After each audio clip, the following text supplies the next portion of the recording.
Hey, so welcome to video 6, in which we're going to talk about how to do face-weighted normals, what they are, and how they can be of value to you. So let's go. So before we get going, I wanted to point out this window right here. You've probably seen this in past videos of mine. It's usually hanging out near the bottom of the screen. But that's the Vertex Normal Toolkit, written by James O'Hare. And it's a toolkit that allows you, as a game artist, to have a lot more control over your vertex normals, your edge smoothing, all the things you need to really create game art. It's a gap that MODO's always had, and when James wrote this toolkit, it was like the clouds parted.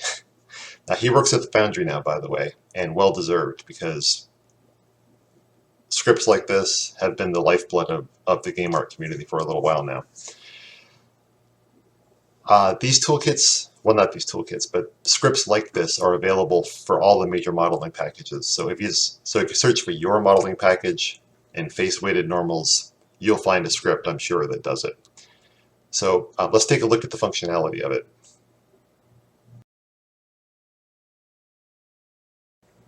Okay, so traditionally, when you smooth your mesh, like let's say you follow the doctrine of you put the whole mesh in one smoothing group, which is a lot of what I end up doing.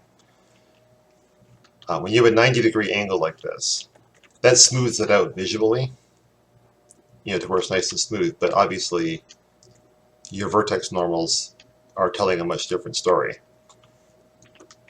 And so these two faces are contributing equally to this vertex normal, which is pretty much a 45-degree angle at this point. And the reason this is a problem is you have to think about it from the normal map computation point of view. So when rays are being cast onto this mesh, it's using the vertex normals and interpolating between them. Right? So it starts out almost vertical, and then as it moves its way across, it's skewing more and more and more and more, and eventually it's shooting out 45 degrees. And what that means is that whatever details you've put on this surface, be it bolts, holes, insets, or whatever's on there, they're all going to start to skew this way. And you're going to end up looking at your mesh and wondering why it looks bad. So the traditional solution to this has been to take a mat, to add a bevel, basically. Let me turn this off. Spoiler. Has been to add a bevel to the mesh, which helps. You can see now we don't have quite a 45-degree angle, but it's still not ideal. It's still starting straight and then slowly skewing to the side and ending up going this way. But it is better. Now where face-weighted normals come in is they change the fundamental calculation.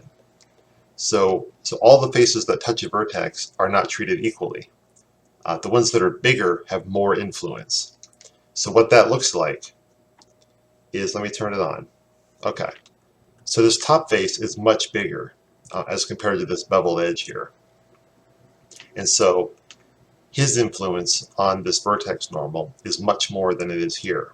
So he practically ends up with a straight projection. So anything you put on here is going to project straight and look right. And same with this bottom face. Now obviously there's a price to be paid, and that price is paid on the beveled edge itself, because you can see it starts skewed and ends skewed. But as long as he's simply controlling the transition from top to bottom, then it's likely not going to matter, and it's going to look fine on the game mesh. If you want to have bolts and things on that beveled edge, then you may have to add a support loop through the middle or something, or make some other considerations for it. Now actually this is a way that video game art is heading for some companies. Now if you've seen Star Citizen or Alien Isolation, they're actually using this functionality instead of normal maps. So they're modeling things to a medium poly mesh, and then using a script like this to give the edges that nice highlight hit without having to bake out a normal map. and then using an atlas texture to overlay details where they need it to be, or whatever they do. But without face-weighted normals, those techniques wouldn't be possible. And we'll take a deeper look at that in a second.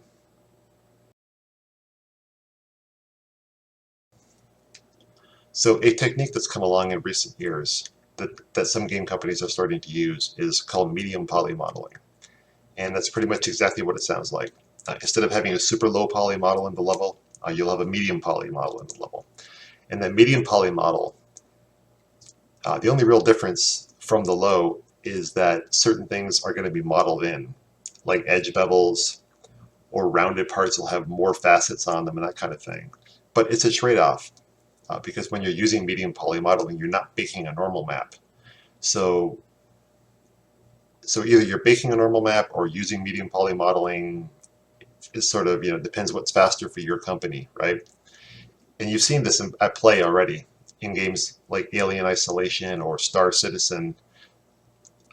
They're the most prominent examples I could think of right now. I'm sure there's others.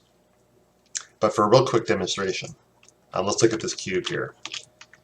You can see the cube is like a typical six-sided cube, 180-degree smoothing. It all looks kind of atrocious. So if I grab all the edges and I give them a simple bevel, we'll go with a one-stage bevel to make it clearer, and we end up with this now. And I update the smoothing. Now you can see that it already looks better. Because of that bevel, you're catching more of the normals the way they should be. But taking this one step further with face-weighted normals, you can see how much that really tightens up. I'll turn it off, look at it, turn it back on, and look at it.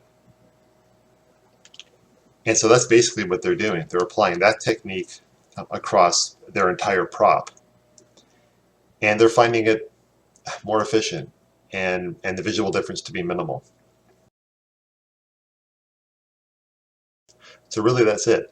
I might do a larger video in the future about medium poly modeling, but for now, you get the idea, I think. So if you like this video, hit like. If you want to see more, hit subscribe. And I'll see you next time.